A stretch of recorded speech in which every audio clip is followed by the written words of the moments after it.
ლევანდელი დღე 25 თებერვალია. ტრაგიკული დღეა სინამდვილეში, იმიტომ რომ შეეწირა იუნკერები, ახალგაზრდა პიტიტველა ბიჭები, საქართველოს მომავალი გენოფონდი, მაგრამ როგორც ყოველთვის აქაც ღალატს ჰქონდა ადგილი, დროებით მეშევიკური მთავრობა გაიქცა და ესენი დატოვა პირისპირ შემოსული მე-11 არმიის წინაშე. ახლა ჩვენ ერთი თავისუფლება კიდევ მოვიპოვეთ 91 წელს, მაგრამ შემდეგში როგორ განვითარდა და რით დამთავრდა ფაქტის სახეზეა. 25 თებერვალს წინ უსწრებდა დამოუკიდებლობის გამოცხადება 1918 წლის 26 მაისს. ის რომ დამოუკიდებლობის გამოცხადებიდან მესამე დღეს 28 მაისს საქართველოს მენშევიკურმა მთავრობამ ქვეყნის სუვერენიტეტი მთლიანად თავიდან ბოლომდე გადააბარა გერმანიის საოკუპაციო ჯარებს ფოთის ხელშეკრულებით. ამაზე რატომღაც არავინ არ საუბრობს. ამაზე არავინ არ საუბრობს, რომ დროებით მაშინდელმა მენშევიკურმა მთავრობამ თურქეთს გადაულოცა დაოკლარჯეთი მთლიანად. ამაზე რატომღაც ჩუმად არიან. და შემდგომ განვითარებულ პროცესებში 1920 წელს დაიდო რუსეთ-საქართველოს ხელშეკრულება 7 მაისს. ამ ხელშეკრულებით რუსეთმა საქართველოს უღიარა დაოკლარჯეთი და დაუდგინა საზღვრები ფსოუდან საინგილოს ჩათვლით და ჩრდილოეთიდან ლორეს ჩათვლით. მაგრამ უკვე გერმანიის საოკუპაციო ჯარები, როდესაც ჩაანაცვლა ინგლისის მთავრობა 1920 წლის ნოემბერში მათი წაქეზებით სომხეთმა დაიწყო შეტევა სადახლოს მიმართულებით, რაშიც ჩაერთო საქართველოს ჯარი და ჩვენი ხედართმთავრების თავოსნობით და ჯარის მეშვეობით ფაქტიურად ქართული ჯარი ერევანში წავიდა, მაგრამ ინგლისის მთავრობამ უკან გამოაწვევინა ეს ჯარი და აღიარებინა ლორე-ტაშირი როგორც სომხეთის საკუთრება. აი ეს არის დასავლეთის მოღალატური პერიოდი. კიდევ დათქმა იყო იმ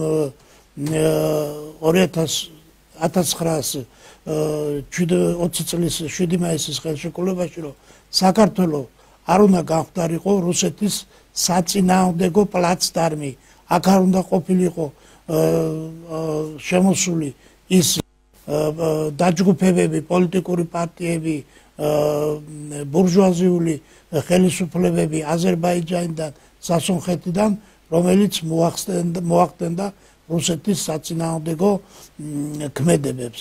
ასევე გაფრთხილებული იყო, რომ არ უნდა დაეპატიმრებინა და არ უნდა ეკრძალათ საქართველოში ბოლშევიკური პარტიის საქმიანობა და არ უნდა ეკრძალათ გაზეთ ისკრის გამოცემა, მაგრამ ჩვენმა მთავრობამ ეს პირობები დაარღვია და უკვე საქმე იქამდე მივიდა, რომ ფაქტიურად ხდებოდა ქვეყნის განსახელმწიფოებრიობა.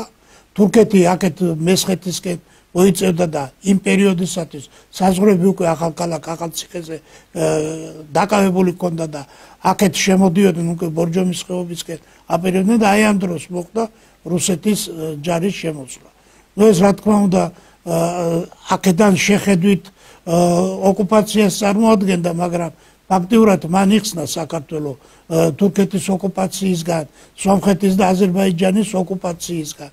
იმიტომ რომ უკვე ფაქტიურად სომხეთი და აზერბაიჯანი უკვე გაწეთლებული იყო, იქ უკვე კომუნისტური რეჟიმი იყო მოსული და რა თქმა უნდა ახლა იქ მარტო სტალინი და ორჯონიკიძე იმდას ვერ იზამდნენ, რომ ეს საქართველო ყოფილიყო კონფრონტაციის კერა რუსეთის წინააღმდეგ და თავისთავად მოხდებოდა მათი დალაშქრა და ასეც მოხდა.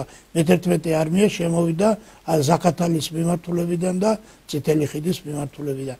ასე რომ მე პატივს მივაგებ იმ იუნკერებს, რომლებმაც ნამდვილად ვაჟკაცურად დაიცვას ქვეყნის ინტერესები, მაგრამ ისინი გახდნენ მენშევიკური მთავრობის ღალატის მსხვერპლი.